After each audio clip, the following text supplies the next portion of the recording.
Hi, I'm Catherine Tinsley with The Nocturnal. How are y'all doing today? Hey. Good, how are you? Very good. I am good. I'm good. Are you guys ready to get started? Let's do it. Absolutely. All right. So your characters are this clique of underdogs and outcasts, and we kind of get to see this brotherhood and the strong bond of friendship. How did y'all build that sort of bromance together? It's all acting. We beat each other up. Oh, we beat each other up. Hate each other. It's all acting. No, I'm joking. I think it's just being so excited for young kids, being so excited to shoot a movie, go to the Highlands. I think our hearts were in the right place. And as soon as we saw each other, it was just like dogs let out on a leash. So yeah.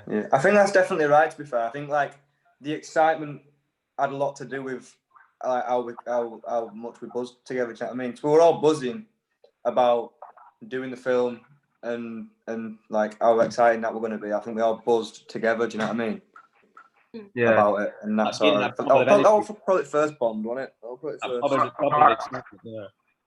Our energies kind of matched each other. So if one of us was not as energetic, we would just the other three would make the other person energetic, and then we'd all just match each other, kind of thing. Without giving any spoilers, what does Get Duked mean to you all? It means a film about underdogs achieving what they want to achieve through hard work and friendship, and a bit of absurdity along the way.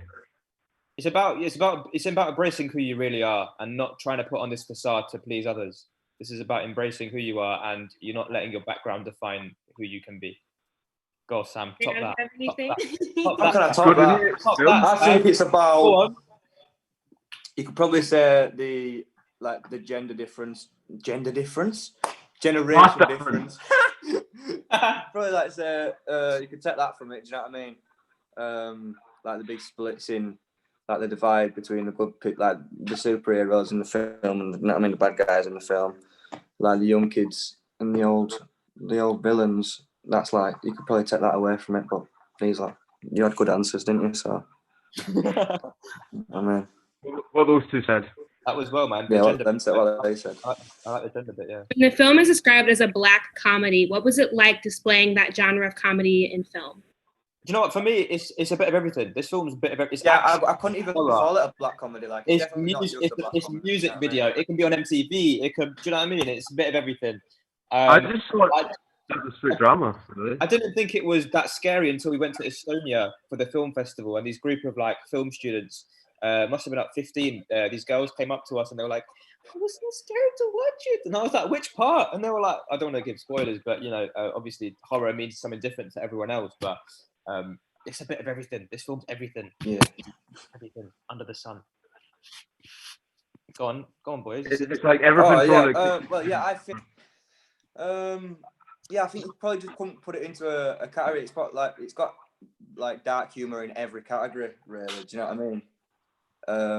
Which I think is why it works so well, because it's not just one. It keeps the audience going up and down, and changing it's unpredictable. Their emotions, so much and stuff like that when they're watching it. So yeah. Well, thank you guys so much. Those are all my questions for today. Have a good one. Thank you. Bye, guys. Yeah. Bye. How are you doing today? I'm good. Good to meet you, Catherine. Great meeting you. Are you ready to get started? Yeah, you bet. Let's do it.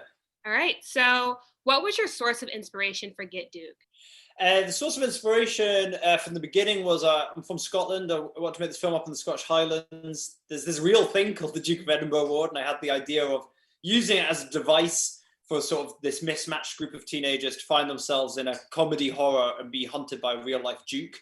But that was always to be a kind of Trojan horse to actually, make something very anarchic and silly and enjoyable that also had quite a strong political heart and was sort of I talk about it being like a revenge movie for one generation on the current generation. Do you know what I mean? Yeah. But in a fun way, not in a serious, let's sit down way. And with this being your directorial debut and you also writing the screenplay, what themes were you most excited to explore with this project?